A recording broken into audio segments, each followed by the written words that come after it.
Welcome to Telugu one. మనం ఎక్కడున్నాం, ఎక్కడ ఆగిపోయాం? మత అంధవిశ్వాసాలతో మనం ఎవరికి దాసోహం అయిపోతున్నాం? మతం వ్యక్తిగతం. దాన్ని వ్యక్తిగతంగా చూడకుండా రాజకీయం చొప్పించి మనం ప్రగతి సాధించగలమా? ప్రపంచంలో ఉన్న అన్ని మతాల్లో మూఢత్వాన్ని పెంచి పోషించే వారిని పోషిస్తుంది ఎవరు? మనమే కదా.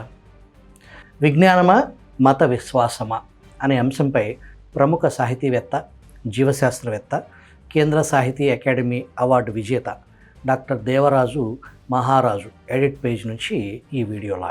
మనిషికి విశ్వాసమే బలం. తన మీద తనకు విశ్వాసం ఉన్నవాడు ఆత్మవిశ్వాసంతో ముందుకు పోతాడు, పరిశీలిస్తాడు, ప్రయోగాలు చేస్తాడు. అవి విఫలమైతే అవగాహన పెంచుకుంటాడు. రోజు రోజుకు పెంచుకుంటున్న జ్ఞాన సముపార్జనతో కొత్త దారులు వెతుకుతాడు, కొత్త అన్వేషణకు ద్వారాలు తెరుస్తాడు. తాను చేసిన ప్రయత్నాలకు, ప్రయోగాలకు ఫలితాలు సాధిస్తాడు. ఫలితాలు విజయవంతమైతే మళ్ళీ అవి మానవాళికి ఉపయోగకరంగా ఉన్నాయా అని పరీక్షించుకుంటూ ఉంటాడు. సంతృప్తి చెందితేనే తన కృషి ఫలితాన్ని మొత్తంగా మానవాళికి ధారపోస్తాడు. ప్రతి శాస్త్రవేత్త చేసే పని ఇదే. వీరు ప్రతిదానికి రుజువులు, నిరూపణలు కావాలంటారు. వీరంతా మానవవాదులే. మరో మనిషి కూడా తన ప్రయాణాన్ని విశ్వంలోంచే ప్రారంభిస్తాడు, విశ్వాసంలో నుంచి. ఏదో ఒక శక్తిని, దేవుణ్ణి, దేవతను, దేవదూతను, చివరకు ఎదురుగా కనిపించే మఠాధిపతినో, సన్యాసినో, బాబానో, గురువునో, మాతాజీనో నమ్ముతుంటాడు. వీళ్ళల్లో ఫాదర్లు, ముల్లాలు కూడా ఉంటారు. తన మీద తనకున్న నమ్మకాన్ని వదిలేసి, తోటివాడి తోడును వదిలేసి, జీవిస్తున్న సమాజాన్ని వదిలేసి, అనుభవిస్తున్న ఆధునిక సౌకర్యాలను గుర్తించకుండా ఎక్కడ, ఎప్పుడు, ఎవరికీ కనపడని ఒక శక్తిని గురించి మాట్లాడుతూ ఉంటాడు. దాంతో అంటుకోవాల్సిన జాడ్యాలన్నీ అంటుకుంటాయి. జన్మలు, పునర్జన్మలు, పాపపుణ్యాలు, జాతకాలు, వాస్తు, బలిశాస్త్రం వగైరా వగైరా. అభూత కల్పనల్లో, భ్రమల్లో రూపుదిద్దుకుంటున్న అనేక అంశాల మీద దృష్టి పెట్టి భక్తి పారవస్యంలో తేలిపోతాడు. మనం చెప్పుకున్న ఇద్దరు మనుషులు విశ్వాసంలోంచి బయలుదేరిన వారే. మొదటి వ్యక్తి విశ్వాసం అనేక రకాలుగా రూపాంతరం చెందుతూ వచ్చింది. రెండో అతనిది మూఢ విశ్వాసంగా మారి వాస్తవాలను గ్రహించలేని మానసిక వైకల్య దశకు చేరుకుంటుంది. మొదటి వ్యక్తి నిజంగానే గ్రహాంతరయానం చేస్తున్నాడు. రెండో అతను గ్రహాలను లెక్కబెట్టుకుంటున్నాడు. మొదటి వ్యక్తి జ్ఞానంతో విశ్వ రహస్యాలను ఛేదిస్తుంటే, రెండో అతను తనకు ఆత్మజ్ఞానం కలిగిందని, లోకాలన్నిటినీ తనలోనే చూసుకుంటున్నానని చెబుతాడు. లేదా తను నమ్ముతున్న దేవుడితో చూసుకుంటున్నానని అంటాడు. మొదటి వ్యక్తి కృషి బహిరంగంగా మొత్తం సమాజానికి అనుభవంలోకి వస్తుంది. రెండో వ్యక్తి చెప్పే అనుభూతి కేవలం అతనికి మాత్రమే పరిమితం అవుతుంది. ఇదేంటి, నీకు కలిగిన అనుభూతి నాకెందుకు కలగటం లేదు అని ఎవరైనా అడిగితే, బాబు నువ్వు కూడా ఆత్మదర్శనం చేసుకో, సమాధిలోకి పో, ఈ బంధాలన్నీ తెంపేసుకో, ఆ దేవదేవుణ్ణి నిరంతరం ధ్యానించు, అప్పుడు నీకు కూడా ఆ అనుభూతి కలుగుతుంది అని అంటాడు. నిజానికి మాయ మాటలు చెప్పి ఈ రెండో మనిషి ఏం చేస్తున్నాడు? కడుపులో చల్ల కదలకుండా ఏసీ రూమ్లో కూర్చుని వ్యాపారం చేసుకుంటూ ఉన్నాడు. వీలైతే సెక్స్లో రాకెట్ అవుతున్నాడు. జనాన్ని మానసికంగా దెబ్బతీస్తూ అతను బలవంతుడవుతున్నాడు. సమకాలీన సమాజంలో చీకటి రాజ్యమేలుతున్న ఏ బాబానైనా, సన్యాసినైనా, మాతాజీనైనా, పీఠాధిపతినైనా తీసుకోండి, జరుగుతుంది ఇదే కదా. వీరికి బలం చేకూరుస్తున్నది రాజకీయ నాయకులు, అధికారులు, కొన్ని సంస్థలే కదా వీటికి దన్నుగా ఉంటుంది. వివాదాస్పదమైపోయి అంతా బహిరంగంగా వార్తల్లో ప్రముఖంగా కనిపిస్తున్నా కూడా కొంతమందికి మాత్రం జ్ఞానోదయం కావటం లేదు. మూఢత్వంలో మునిగిపోయి జనం అలాంటి వారిని ఇంకా ఆదరిస్తూనే ఉన్నారు. ఈ రెండో మనిషి సంగీతాన్ని, సాహిత్యాన్ని, నాట్యాన్ని, అన్ని కళల్ని తెలివిగా వాడుకుని అందులో దైవ భావనను ప్రతిష్ఠిస్తూ వస్తున్నాడు. అది అసంబద్ధమని మొదటి మనిషి చెబుతూనే ఉన్నాడు. అతను ఒంటరివాడు కాదు. అతని వెనుక చార్వాకులు, నిరీశ్వరవాదులు, హేతువాదులు, శాస్త్రజ్ఞులు, నవవాదులు ఎందరో ఉన్నారు. వారంతా ప్రశ్నలు గుప్పిస్తూనే ఉన్నారు. దేవుళ్లను, దయ్యాలను పక్కన పెట్టి తమ కృషి తాము చేస్తూనే వచ్చారు, ఇంకా చేస్తూనే ఉన్నారు కూడా. ఈ రెండో రకం మనుషులు అప్పనంగా అందుతున్న వైజ్ఞానిక సౌకర్యాలు తమకు ఏ అర్హత ఉందని వాడుకుంటున్నారు. మనిషి మేధస్సును అభినందించకుండా మనిషి సాధించిన విజయాల్ని ఎందుకు అనుభవిస్తున్నారు? ఒళ్ళు రుద్దుకునే సబ్బు దగ్గర నుంచి cooker, gas stove, current, AC car, విమానం, ఓడ వంటివి ఏవి వాడకూడదు కదా. వారి దేవుడు, వారి మాతాజీ, వారి పీఠాధిపతి, వారి అల్లా, వారి తండ్రి ఏదైనా ఇస్తే వారు వాటిని మాత్రమే వాడుకోవాలి కదా. శాస్త్ర వైజ్ఞానిక అంశాలను కూడా వక్రీకరించి తమ ప్రవచనాలకు, బోధనలకు అనువుగా వాడుకుంటున్నారు కదా. అదంతా ఆత్మద్రోహం, వంచన, మోసం, దగా కాదా? కొంచెం ఇంగిత జ్ఞానంతో ఆలోచించే వారికి విషయాలు దానంతట అదే అర్థమవుతుంది. జీవ పరిణామంపై కనీసమైన అవగాహన లేకుండా, భూమి గురించి, గ్రహాల గురించి కనీస పరిజ్ఞానం లేకుండా, పర్యావరణం పట్ల, పంటల పట్ల, ఎరువులు, సాగు విధానాలు, నూతన వంగడాలు, మానవ సమస్యల పట్ల ఏమాత్రమూ కనీస జ్ఞానం లేని ఈ మత గురువులంతా ఏం చెబుతారు?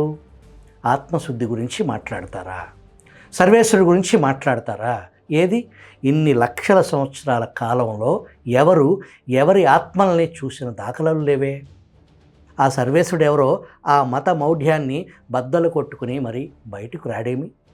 గుండు సూది దగ్గర నుంచి రాకెట్ ప్రయోగం దాకా మనిషి తన మేధస్సుతో సాధించుకుంటూ వస్తూ ఉంటే ఏ ఒక్కనాడు వాటి గురించి మాట్లాడాడు కదా.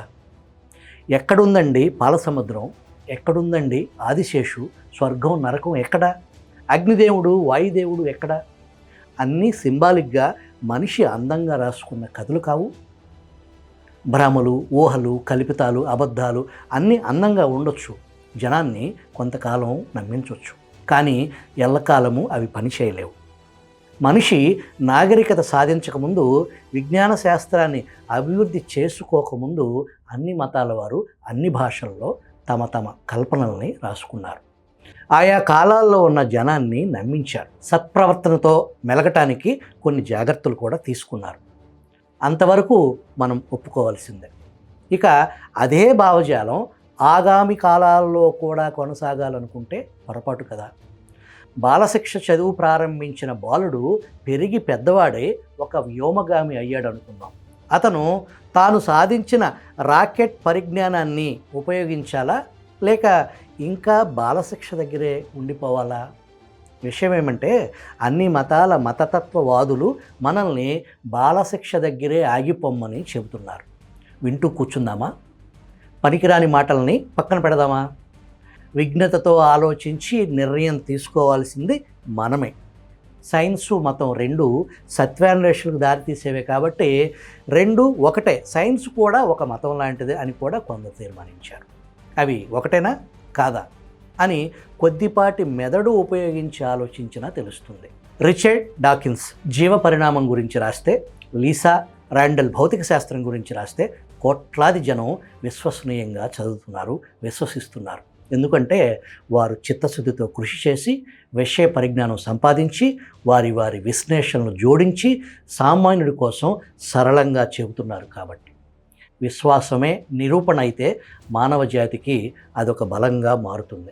నిరూపణ కానీ విశ్వాసానికి విలువ ఉండకపోగా అది మూఢనమ్మకంగా మిగిలిపోతుంది. ఒక మత పెద్ద తనకు స్వామి ప్రత్యక్షమయ్యాడని చెబితే అది అతని వ్యక్తిగత అభిప్రాయం అని అనుకోవాలి. అతను చదువుకున్నది లేదు, ప్రపంచ జ్ఞానం సంపాదించింది లేదు. తాత తండ్రులు నేర్పిన 4 కథలు, 10 సంస్కృత శ్లోకాలతో పూట గడుపుకునేవాళ్ళు నిరూపణ దాకా రాలేరు కదా. నిజానికి తప్పు అలాంటి వారిది కాదు, జనానిదే. తమ శక్తియుక్తుల్ని, పనికిరాని పరిజ్ఞానానికి పరిమితం చేస్తున్న వారి మోసాలని గ్రహించలేకపోతున్నారు. కోడి కూతలను, బాతు అరుపులను, బల్లి అరుపులను దైవవాక్యంగా భావించాలని చెబితే నమ్మేస్తున్నారు. మాయను వాస్తవం అనుకుంటున్నారు. తమ మెదళ్లను ఏమాత్రం ఉపయోగించకుండా ఉంటున్నారు. ఇక చాలు, అమాయక జనం ఇక ఆలోచించడం మొదలుపెట్టాలి. మత బోధనలు చేసేవారిని, ప్రవచనాలు చెప్పేవారిని ప్రశ్నించాల్సిన రోజులు వచ్చేసాయి. అయ్యా, 1000 సంవత్సరాలుగా మీ ఊకదంపుడు వింటూనే ఉన్నాం, ఇక చాలు, ఆధునిక వైజ్ఞానిక విశేషాలు ఏమైనా తెలిస్తే చెప్పండి అని నిర్భయంగా నిలదీయాల్సిన రోజులు వచ్చేశాయి. Nicolaus Copernicus, Giordano Bruno, Galileo, Francis Bacon లాంటి వారు మతాన్ని, అంధవిశ్వాసాలని వీరోచితంగా ఎదిరించి సత్యాన్వేషణకు కట్టుబడినవారు. వారు శాస్త్రవేత్తలే కాదు, మానవవాదులు కూడా. ఆధునిక భౌతికవాదానికి పునాదులు వేసింది వీరు మాత్రమే కాదు, ఇంకా ఎంతోమంది అలాంటి మహనీయులు ఉన్నారు. చేతనైతే వారి గురించి చెప్పండి అని అడగాలి. అసలు తొలిసారి ప్రపంచానికి భౌతికవాదం గురించి బోధించింది ఈ భారతదేశమే అన్నది మనం మరవకూడదు. చార్వాకులు చెప్పింది, బుద్ధుడు బోధించింది ఎందుకు నాశనం చేసుకున్నాం, నాశనం చేసి ఏం సాధించాం విశ్లేషించుకోవాలి. బుద్ధుడు చెప్పిన దానికి భిన్నంగా బౌద్ధంలో మూఢత్వం చొప్పించి బుద్ధుడి తత్వశాస్త్రాన్ని భ్రష్టు పట్టించింది కూడా బౌద్ధ మత పెద్దలే కదా. ఇప్పుడు వాటిని పునరుద్ధరించుకోవటమే కాదు, వాటిని వైజ్ఞానిక దృష్టికోణంలో మళ్ళీ రాసుకోవాలి. కొన్ని శతాబ్దాలుగా మనువాదుల కుట్రలకు అన్యాయంగా బలై నాశనమైపోయారు.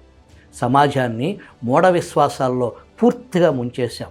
ఇప్పటికైనా తేరుకుని బయటపడాలి.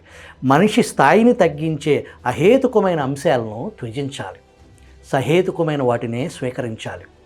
మానవవాద కోణంలో విశాల దృక్పథాన్ని అలవర్చుకుంటూ ప్రత్యామ్నాయ సంస్కృతిని అభివృద్ధి చేసుకోవాలి. లైటు వేస్తే చీకట్లు పగిలినట్టు వైజ్ఞానిక స్పృహతోనే మత మౌఢ్యం పగిలిపోవాలి. సామాన్య జనం మేలుకుంటే వైజ్ఞానిక నవవాద ప్రజాస్వామ్యాన్ని ఎవరూ అడ్డుకోలేరు. కళ్ళు మూసుకొని దైవశక్తికి దాసోహం అంటూ కళ్ళు తెరిచి మానవ శక్తిని ఎలుగెత్తి చాటే కార్యక్రమాలకు రూపకల్పన చేసుకోవాలి. నవీన మానవ ఆవిర్భావానికి దారులు వేయాలి. భారతదేశం శాస్త్ర, సాంకేతిక, ఆర్థిక, సామాజిక విషయాల్లో అద్భుత ప్రగతి సాధించాలని కోరుకుందాం.